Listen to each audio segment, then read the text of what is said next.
Hello friends, இன்றைக்கி நம்ம இந்த வீடியோவில் இறால் குழம்பு ரொம்பவே சிம்பிளாகவும் டேஸ்ட்டாகவும் எப்படி வைக்கலான்னு பார்க்கலாங்க. வாங்க வீடியோக்குள்ளே போகலாம். இப்போ நான் ஒரு மண் சட்டி வானல் தாங்க வச்சுருக்கேன். அது நல்லா சூடானதுக்கப்புறமா ஒரு 4 டேபிள் ஸ்பூன் அளவுக்கு எண்ணெய் ஊற்றிக்கோங்க.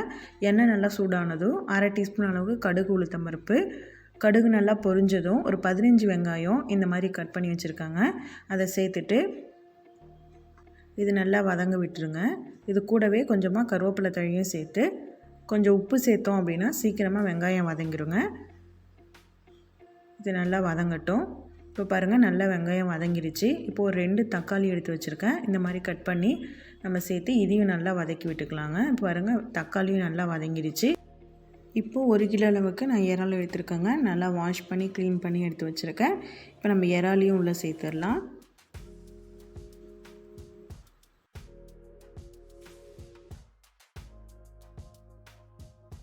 சேர்த்துட்டு நல்லா மிக்ஸ் பண்ணி விடுங்க. இப்போ இந்த இறாலுக்கு மட்டும் கொஞ்சமாக உப்பு சேர்த்துட்டு இது கூடவே ஒரு 1/4 டீஸ்பூன் போல் மஞ்சள் தூளும் சேர்த்துக்கலாங்க. சேர்த்துட்டு நல்லா கலந்து விட்டுட்டு மூடி போட்டு ஒரு 5 நிமிஷம் நல்லா வேக வச்சிடலாம். தண்ணி எதுவும் சேர்க்க வேண்டாங்க, இறால்லேருந்து தண்ணி வரும். இப்போ ஒரு 5 நிமிஷம் கழித்து நம்ம பார்க்கலாம். இப்போ பாருங்கள், ஒரு 5 நிமிஷம் ஆயிடுச்சு. நல்லா கொதித்து இறால்லேருந்து நல்லா தண்ணி வந்திருக்கு. இப்போ நம்ம காரத்துக்கு ஏற்ற மாதிரி மிளகாய்த்தூள் சேர்த்துக்கலாங்க.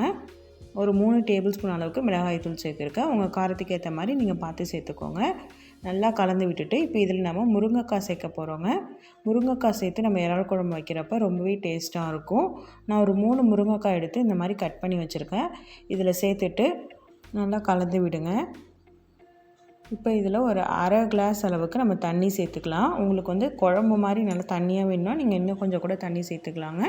நான் கொஞ்சம் திக்காக வைக்கிறேன். இப்போ தேவையான அளவுக்கு உப்பு சேர்த்துட்டு எல்லாத்தையும் நல்லா கலந்து விட்டு மூடி போட்டு ஒரு 5 நிமிஷம் நல்லா வேக வச்சிடலாங்க.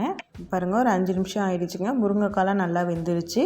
ஒரு பெரிய நெல்லிக்காய் சைஸ் அளவுக்கு புளி எடுத்து கரைச்சி வச்சுருக்காங்க. புளி தண்ணியும் நம்ம இப்போ இதில் சேர்த்துட்டு நல்லா மிக்ஸ் பண்ணிவிட்டு ஒரு 3 நிமிஷம் இதை வந்து கொதிக்க விட்டாவே போதுங்க. ரொம்பவே டேஸ்டியான இறால் குழம்பு வந்து ரெடி ஆகிடும். பாருங்கள், நல்லாவே எல்லாமே நல்லா வெந்து வந்துடுச்சு. ரொம்பவே சிம்பிளாகவும் டேஸ்ட்டாகவும் இருக்குங்க. கண்டிப்பாக ஒரு டைம் ட்ரை பண்ணி பாருங்கள். இந்த வீடியோ உங்களுக்கு பிடிச்சிருந்தால் லைக் பண்ணி ஷேர் பண்ணுங்கள். மறக்காமல் நம்ம சேனலில் புதுசாக பார்க்குறீங்கன்னா சப்ஸ்கிரைப் பண்ணி வச்சுக்கோங்க. இதேமாரி வேறு ஒரு இன்ட்ரெஸ்டிங்கான வீடியோஸோட உங்களை வந்து மீட் பண்ணுறேன்.